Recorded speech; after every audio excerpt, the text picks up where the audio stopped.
देखना चाहेंगे तो मैं दावे के साथ कहता हूं कि एक पंजाबी और कश्मीरी और एक तमिलनाडु और केरल के व्यक्ति और एक गुजरात और मणिपुर के व्यक्ति में उससे कहीं ज्यादा डिफरेंस है जो एक ब्रिटिश और फ्रेंच में, एक पोलिश और जर्मन में है। बार बार कहा जाता अनेकता में एकता में, दावे के साथ कहता हूं अनेकता के तो बहुत कारण गिनाए जाते हैं, एकता का बिंदु कहां दिखाया जाता है।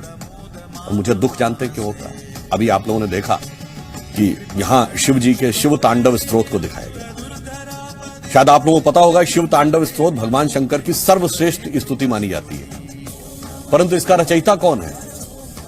रावण, जिसे हमारी संस्कृति में शैतान माना गया। परंतु यदि हमने भगवान और शैतान दुनिया की सारी संस्कृतियों में हुए, पर अगर जिसे हमने शैतान माना उसका भी कोई गुण है तो उसका सम्मान करके दिखाने का जो उदाहरण है वो भगवान शंकर के चरित्र में दिखाई पड़ता है।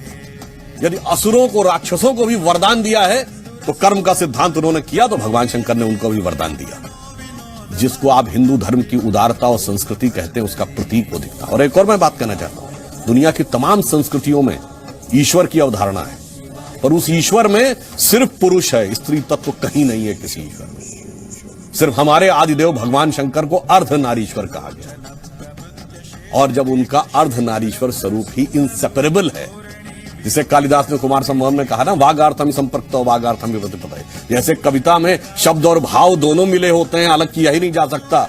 शब्द अलग कर दोगे तो भाव खत्म हो जाएगा, भाव अलग कर दोगे तो शब्द नहीं व्यक्त होगा। और उसके बाद आप कह रहे हैं भगवान शंकर के 2-3 स्वरूप अलग होंगे। और मैं उन लोगों से कहना चाहता हूं, आपको पता है 21st सेंचुरी की सबसे बड़ी साइंटिफिक डिस्कवरी क्या है? God particle. कहां खोजा गया? सन लेबोरेटरी जिनेवा में। वहां जाइए तो उसकी लॉबी में सबसे पहली कौन सी मूर्ति लगी है? तांडव करते हुए नटराज की मूर्ति, जो कहां से निकाली गई? चोल एम्पायर से। तो इनके लिए वो नटराज की मूर्ति जिसपे की पूरी दुनिया मान रही है, और कार्ल सैगन जैसे साइंटिस्ट कहते हैं कि सिर्फ वो हिंदू धर्म की अवधारणा जो कहती थी ब्रह्मांड का विध्वंस और सृजन लगातार होता है, it's like the cosmic dance of Shiva, वो अलग है और ये अलग है। बहुत अच्छा आपने उत्तर दिया है, ये करने का प्रयास किया है। और मैं कहना चाहूंगा कि हिंदू धर्म का स्वभाव स्वरूप, जैसा कि अभी कहा गया कि उन्होंने विश्व भी धारण किया, अटल जी की एक कविता थी, हिंदू तन मन हिंदू जीवन, रग रग हिंदू मेरा परिचय।